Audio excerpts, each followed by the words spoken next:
Apa kabar Konco Web TV? Bertemu lagi bersama Hersa dalam Warta Media hari ini. 3 berita terbaru yang terjadi di Wonosobo akan Hersa sampaikan, dikutip dari media cetak Wonosobo Express dan Jawa Pos, akan disajikan dalam beberapa menit ke depan. Dan jangan lupa subscribe dulu official Wonosobo TV. Berita pertama, longsor susulan, senderan sepanjang 45 meter hancur. Longsor susulan terjadi di ruas utama Jalan Wonosobo Prembun, kali ini di jalan masuk Dusun Pudang, Desa Lemiring, Wadas Lintang. Senderan yang baru selesai dibangun sepanjang 45 meter itu hancur terbawa tanah yang merosot. Kasih Pelaksana Jalan Wilayah 2 Bina Marga Provinsi Jawa Tengah, Anang Handoko, saat survei di 2 lokasi tanah longsor itu menyebutkan, kondisi longsor yang kedua ini juga termasuk kategori parah. Ia menilai longsor di Dusun Pudang ini karena faktor tanah yang labil, ditambah adanya mata air yang berada di bawah tanah ikut mengikis senderan beton yang baru selesai dibangun. Sehingga menurutnya hal itu mempercepat pengeroposan pada lapisan tanah. Berita kedua, Komisi C minta Disperkim-Hub lengkapi rambu penunjuk jalan. Komisi C DPRD Wonosobo meminta kepada dinas terkait untuk memastikan pemasangan rambu petunjuk jalan bagi pengguna yang melintas kawasan selatan Wonosobo. Hal itu tersebut menyusul amblasnya jalur penghubung Wonosobo Kebumen.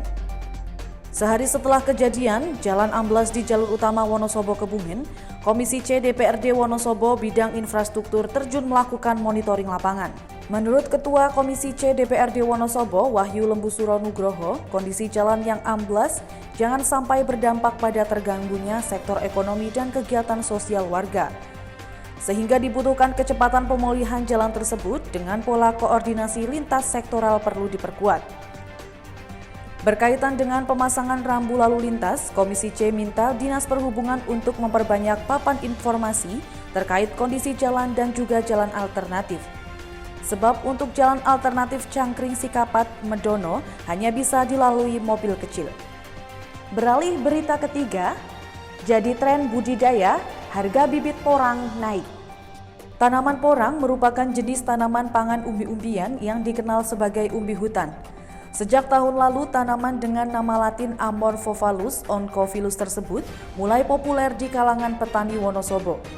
Bahkan diperkirakan luas lahan yang kini sudah ditanami porang mencapai puluhan hektar yang terbagi di beberapa kawasan seperti Kecamatan Leksono, Sukoharjo, Kaliwiro hingga Wadas Lintang. Dengan adanya tren penanaman yang terus meningkat, kini berimbas pada harga bibit porang. Hal ini seperti yang diungkapkan salah satu petani muda asal Sukoharjo, Ade Kurniawan. Ia memantau kenaikan harga sejak November 2020.